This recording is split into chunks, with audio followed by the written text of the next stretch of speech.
अस्सलाम वालेकुम स्टूडेंट्स। आज का जो हमारा लेक्चर है वो हमने पढ़ना है मल्टीप्लेक्सिंग के। मल्टीप्लेक्सिंग क्या होता है? एक्चुअली मल्टीप्लेक्सिंग का जो कंसेप्ट है उसका मतलब है शेयरिंग अ मीडियम। ठीक है, कि मीडियम को हम किस तरह से शेयर कर सकते हैं, क्योंकि हम ये जानते हैं कि हमारा जो मीडियम होता है उसकी बैंडविड्थ ज़्यादा होती है as compared to our signals के। हमने जो सिग्नल भेजना होता है, अगर हमने 2 KB का, 100 KB का, 150 KB का, 2 MB का, 10 MB का सिग्नल भेजना है, तो एट अ टाइम हमारे पास जो बैंडविड्थ अवेलेबल होगी वो इससे ज़्यादा होगी। ठीक है, तो हमारे पास इसकी जो डेफिनेशन है वो यही है कि whenever the bandwidth of a medium linking two devices is greater than the bandwidth needs of the device the link can be share. तो हम लिंक को शेयर कर सकते हैं। इसकी मिसाल कुछ इस तरह से, जैसे आपके पास एक जो रोड होता है, लेट से एक आपके पास रोड है, ठीक है, लेट से मैं कहता हूँ ये आपके पास रोड है, इसके ऊपर अगर एक से ज़्यादा गाड़ियाँ जा सकती हैं एट द सेम टाइम, एक भी जा सकती है, दूसरी भी जा सकती है, तीसरी भी जा सकती है, चौथी भी जा सकती है, हम क्यों ना करें, इस रोड को शेयर कर लेते हैं। ठीक है, शेयर करने के लिए क्या होता है, इन सब गाड़ियों को कंबाइन करके हम क्या एक ही डायरेक्शन में इस रोड के ऊपर से पास करवा देते हैं। तो सेम एज मल्टीप्लेक्सिंग का कंसेप्ट भी कुछ इस तरह से है कि अगर हमारे पास एक जो मीडियम है उसकी बैंडविड्थ ज़्यादा हो as compared to our signal, तो उसको हम सिग्नल्स को कंबाइन कर देते हैं। ठीक है जी, मल्टीप्लेक्सिंग का जो कंसेप्ट है वो उसका दो तरह से होता है। एक उसके अंदर यूज़ होता है मल्टीप्लेक्सर, जिसको मक्स कहा जाता है, और दूसरी साइड पे होता है डी मक्स, यानी कि डी मल्टीप्लेक्सर। अब जो मल्टीप्लेक्सर है उसको मल्टीपल इनपुट्स यहाँ से इनपुट की जाती हैं, ये इनको कंबाइन करके एक लिंक के ऊपर, यानी चैनल के one link one N channels की फॉर्म में, यानी कि हर जो हमारी इनपुट होती है उसको एक चैनल असाइन हो जाता है। लेट से एक लिंक के ऊपर मल्टीपल चैनल्स अगर हम बना लें तो मल्टीपल चैनल्स के डाटा को सेम टाइम के ऊपर एक लिंक के ऊपर हम भेज सकते हैं। इससे हमारा क्या होता है, एक्चुअली बैंडविड्थ जो है वो यूटिलाइजेशन मैक्सिमम हो सकती है। सो मल्टीप्लेक्सिंग का ये कंसेप्ट है। 2 or more simultaneous transmission on a single circuit, एक सर्किट एक लाइन के ऊपर एक से ज़्यादा हम भेज सकते हैं। मल्टीप्लेक्सिंग कास्ट जो है वो लेस है, डेफिनेट बात है। अगर हम एक सिग्नल के लिए पूरा बैंडविड्थ यूटिलाइज करें, फिर दूसरे सिग्नल के लिए, यानी कि दूसरे सिस्टम से ले, ये मैं कहता हूँ 20 कंप्यूटर है या 20 सिस्टम है जो इससे कनेक्टेड है लिंक से, हर कोई चाहता है अगर कोई डेडिकेटेड इसको अगर हम यूज़ कर लें तो फिर लिंक जो है डेडिकेटेड हो जाएगा, वो एक टाइम के ऊपर एक बंदा सेंड कर सकेगा, ये एक सिस्टम सेंड कर सके। लेकिन हम इसको क्या कर लेते हैं, शेयर कर लेते हैं, हमारे पास ये लिंक हमेशा शेयर्ड होता है। तो मीडियम को हमेशा हम शेयर करते हैं ताकि हम ज़्यादा से ज़्यादा मीडियम को यूटिलाइज करवा सकें। इसकी कुछ टाइप्स हैं जिसमें हमारे पास फ्रीक्वेंसी डिवीजन मल्टीप्लेक्सिंग है, टाइम डिवीजन मल्टीप्लेक्सिंग है, इसी तरह से वेवलेंथ डिवीजन मल्टीप्लेक्सिंग है। तो सबसे पहले हम पढ़ते हैं फ्रीक्वेंसी डिवीजन मल्टीप्लेक्सिंग क्या होती है। फ्रीक्वेंसी डिवीजन मल्टीप्लेक्सिंग से हमें दो वर्ड यहाँ पे हमारे सामने आते हैं। एक फ्रीक्वेंसी डिवीजन, मतलब एक है अगर हम सिग्नल को फ्रीक्वेंसी बेस पे कंबाइन करके एक लिंक के ऊपर भेज दें तो इस तरह की मल्टीप्लेक्सिंग का जो नेम है उसको हम कहते हैं फ्रीक्वेंसी डिवीजन, यानी कि FDM। यहाँ पर इसकी डेफिनेशन भी, FDM is analog technique that can be applied to merge different frequencies of different ranges. ठीक है, डिफरेंट फ्रीक्वेंसी और डिफरेंट रेंजेस के सिग्नल्स को हम कंबाइन करके एक लिंक के ऊपर भेज सकते हैं। ये नेक्स्ट स्लाइड में हम इसको देखते हैं यहाँ पे। तो ये देखें, अगर हमारे पास मल्टीपल सिस्टम्स हों, सिस्टम 1 2 3 4 एंड 5, ये 5 सिस्टम, यानी ये सारे यूज़र हैं, ये भी और ये भी, इन सब ने अपना डाटा एक डिवाइस को भेजा है, इस मल्टीप्लेक्सर को। ठीक है, मल्टीप्लेक्सर को सारे डाटा भेजते हैं, मल्टीप्लेक्सर इन सब के डाटा को कंबाइन कर देता है एक लिंक के ऊपर। ठीक है, अब हर चैनल को एक फ्रीक्वेंसी असाइन हो जाती है, इसकी फ्रीक्वेंसी इस चैनल को, दूसरे इसकी फ्रीक्वेंसी एक और चैनल को। तो इन चैनल्स को एक्चुअली हम कंबाइन करके एक लिंक के ऊपर भेज देते हैं। फिर डीमल्टीप्लेक्सर सेम है, इसको क्या करता है, सेपरेट कर देता है डिफरेंट सिस्टम्स को। इसके ऊपर क्या होता है, फिल्टर लगे होते हैं। फिल्टर्स क्या करते हैं कि एक स्पेसिफिक सिग्नल, आगे हम देखेंगे इनके साथ हम कैरियर सिग्नल्स को कैसे, कैरियर फ्रीक्वेंसी को कैसे ऐड करते हैं। मतलब अगर मैं कहूँ इसकी फ्रीक्वेंसी है 5, ठीक है, 5 हर्ट्ज है, इसकी फ्रीक्वेंसी जो है वो मैं यूज़ कर लेता हूँ 10 हर्ट्ज, ठीक है, और इसकी फ्रीक्वेंसी लेट से मैं यूज़ कर लेता हूँ 11 हर्ट्ज, और इसकी यूज़ कर लेता हूँ मैं 20 हर्ट्ज। ठीक है, लेट से ये 20 हर्ट्ज फ्रीक्वेंसी मैंने यूज़ कर ली। अब इन फ्रीक्वेंसी को 5 की है, ये 10 की है, ये 11 की है, ये 20 की है, ये डिफरेंट फ्रीक्वेंसी के सिग्नल है, इनको मैं कंबाइन कर देता हूँ एक ही सिग्नल के अंदर। अब क्या करूँगा, एक कैरियर फ्रीक्वेंसी, लेट से कैरियर फ्रीक्वेंसी मैं सेट कर देता हूँ, लेट्स सपोज मैं सेट करता हूँ 1 किलोहर्ट्ज। ठीक है, 1 kH की मैं कैरियर फ्रीक्वेंसी, अब इसके साथ भी ऐड हो जाएगी, इसके साथ भी, इसके साथ भी, इसके साथ भी। तो यहाँ पे डीमल्टीप्लेक्सिंग साइड पे जाके मैं फिल्टर लगाता हूँ 1K का जब फिल्टर लगेगा तो डेफिनेट बात है 1K रुक जाएगी, बाकी जो कंपोनेंट है इसके वो अलग हो जाएंगे, तो उनको मैं डिफरेंट सिस्टम्स के ऊपर भेज सकता हूँ। ये कंसेप्ट मल्टीप्लेक्सिंग के अंदर हम यूज़ करते हैं।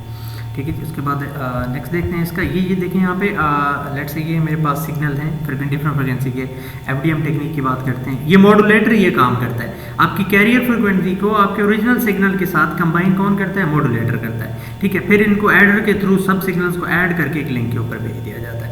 अब यहाँ पे देखूँ तो मॉड्यूलेटर के ये कंपोनेंट्स हैं सारे, ये मॉड्यूलेटर है, ठीक है। मॉड्यूलेटर क्या कर रहा है, ये आपका इनपुट सिग्नल है उसको कैरियर के साथ ऐड कर दिया, ये भी इनपुट है कैरियर के साथ ऐड कर दिया, मॉड्यूलेटर मॉड्यूलेट करके ये सिग्नल प्रोड्यूस कर रहा है, ये सिग्नल ये और ये। इसके ऊपर अगर मैं फिल्टर इंप्लीमेंट करूंगा, कैरियर फ्रीक्वेंसी का मैं लेट से फिल्टर इंप्लीमेंट करूंगा, तो वो फिर क्या करेगा, ये सिग्नल निकाल देगा और कैरियर को स्टॉप कर देगा। ये दूसरे एंड पे हम देखेंगे डीमल्टीप्लेक्सिंग।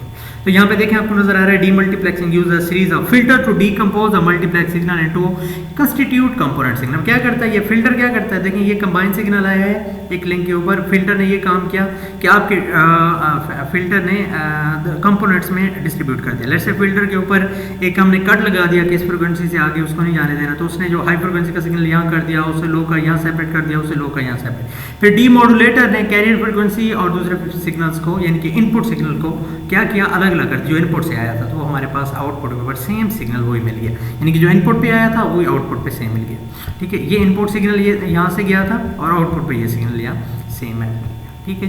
ये है फ्रीक्वेंसी डिवीजन मल्टीप्लेक्सिंग। और ये एक्चुअली इसकी फर्दर क्या प्रॉपर्टीज़ हैं, एनालॉग सिग्नल के लिए मोस्टली यूज़ करती है, और ये रेडियो, टेलीविज़न, केबल टेलीविज़न और यहाँ पे सेलुलर फोन सिस्टम में ये यूज़ होती है। इसकी जो है ये है। उसके अलावा ये इसके फ्रीक्वेंसी चैनल्स हैं, ठीक है। लो बैंड के ये हैं, मिड बैंड केबल्स की हैं, 95 से लेकर 90 से 96 तक की इसकी फ्रीक्वेंसी होती है। और ये इसकी हाई फ्रीक्वेंसी के हैं, ये जो केबल्स में यूज़ होते हैं, ये भी ये बैंड केबल है, मिड बैंड केबल, लो बैंड केबल और हाई बैंड केबल। इसकी कहाँ फ्रीक्वेंसीज टेलीविज़न चैनल के ऊपर इंप्लीमेंट होते हैं, जो हमें चैनल्स मिलते हैं वो किस फ्रीक्वेंसी के ऊपर, यहाँ फ्रीक्वेंसी डिवीजन के ऊपर काम कर रहे होते हैं। हर चैनल का एक स्पेसिफिक फ्रीक्वेंसी रेंज होती है, तो उसके ऊपर ये काम करता है। और नेक्स्ट वन है हमारे पास टाइम डिवीजन मल्टीप्लेक्सिंग। और टाइम डिवीजन मल्टीप्लेक्सिंग का जो कंसेप्ट है वो ये है कि आप जो आपका मीडियम है, लेट्स से ये मीडियम है, ठीक है, इस मीडियम को एक स्पेसिफिक टाइम के लिए ये यूज़र है, यूज़र 1, यूज़र 2 और ये यूज़र 3, इनको टाइम में डिवाइड कर लेते हैं कि आपको पहले सेकंड में ये पूरा का पूरा मीडियम इसको मिलेगा, ये अपना सिग्नल सेंड करेगा, और दूसरे सेकंड में पूरा का पूरा मीडियम इसको मिलेगा, ये अपना सिग्नल सेंड करेगा, और तीसरे सेकंड में पूरे का पूरा मीडियम इसको मिलेगा, ये अपना सिग्नल सेंड करेगा। इसको कहते हैं टाइम डिवीजन मल्टीप्लेक्सिंग, ठीक है। ये इसका कंसेप्ट है टाइम डिवीजन मल्टीप्लेक्सिंग का।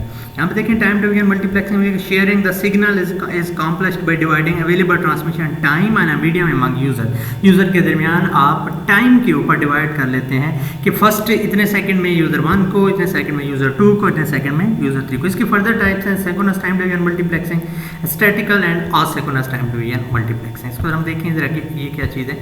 सिंक्रोनस टाइम डिवीजन मल्टीप्लेक्सिंग क्या है, ओरिजिनल टाइम डिवीजन, अच्छा जी, ये है the original time division multiplexing, जो सिंक्रोनस टाइम डिवीजन मल्टीप्लेक्सिंग है। The multiplexer accepts input from the attached devices in a round robin fashion and transmit the data in a never ending pattern. अच्छा, इसमें होता क्या है, synchronous time division multiplexing का मतलब है जिस तरतीब से आप जिस पॉइंट के ऊपर, यानी कि जितना मल्टीप्लेक्सर टाइम लेगा डाटा सिग्नल सेंड करने के, लेट से मैं कहता हूँ इस साइड पे ये मल्टीप्लेक्सर लगा हुआ है, लेट से हम ये कह लेते हैं कि एक साइड पे हमारे पास मल्टीप्लेक्सर लगा हुआ है, ये मल्टीप्लेक्सर है और ये डी मल्टीप्लेक्सर है। अगर ये 3 सिग्नल को 3 सेकंड में सेंड कर रहा है इस लिंक के ऊपर, तो डी मल्टीप्लेक्सर को भी चाहिए कि ये 3 सेकंड में ही डी मल्टीप्लेक्स या रिसीव करें सिग्नल को। ये सिंक्रोनस टाइम डिवीजन मल्टीप्लेक्सिंग, यानी कि ये जिस तरह से जो पहले सिग्नल आएगा उसको पहले भेजेगा, जो बाद में आएगा उसको बाद में, जो तीसरे में आएगा उसको तीसरे में, और जिस तरह ये सिग्नल भेजेगा जितने टाइम में ये सेंडिंग में लगाएगा उतने टाइम में इसको रिसीविंग में लगेगा, ठीक है। सेंडिंग और रिसीविंग का टाइम बराबर होना चाहिए टाइम डिवीजन मल्टीप्लेक्सिंग सिंक्रोनस के अंदर, ठीक है जी। इसमें ये नहीं हो सकता आपने सेंडिंग एक सेकंड के अंदर अगर 5 बिट सेंड किए हैं तो रिसीव भी 1 सेकंड में 5 बिट करने चाहिए, ठीक है। ये देख लेते हैं जी, ये हमारे पास लेट से इनपुट सिग्नल हैं, user 1 2 3 up to so on, और ये बिट्स जो हैं ये सेंड करें। लेट से ये फर्स्ट बिट जो सेंड हुआ था ये 1 से हुआ था, 2 जो है यूज़र 2 से, 3 यूज़र 3 से। सेम एज डी मल्टीप्लेक्सर जब इनको रिसीव करेगा और मेन सिस्टम की तरफ भेजेगा तो उसके तो सिंक्रोनस का मतलब ये है कि ये जिस तरतीब से 1 ने पहले भेजा था तो ये पहले गया है, यहाँ पे पूरा ये मीडियम्स को यूज़ इसने किया है, और ये मल्टीप्लेक्सर इसको सेंड करने में 1 सेकंड लगाया, तो फर्स्ट बिट इसका यहाँ पे फर्स्ट बिट 1 सेकंड में ही रिसीव होगा। ये यानी कि इसके दरमियान ऐसा नहीं हो सकता कि यूज़र 1 ने पहले भेजा और फिर यूज़र 3 का जो है पहले रिसीव हो गया, ऐसा नहीं हो सकता कि बिट 3 जो है पहले रिसीव हो जाए। अब यहाँ पे देखें इस तरतीब से होगा, ठीक है जी। ये देखें यहाँ पे अगर हम देखते हैं तो 1 पहले रिसीव हुआ, फिर 2 रिसीव हुआ, फिर 3 का रिसीव हुआ, फिर 4 का रिसीव हुआ, अगेन उसी तरतीब से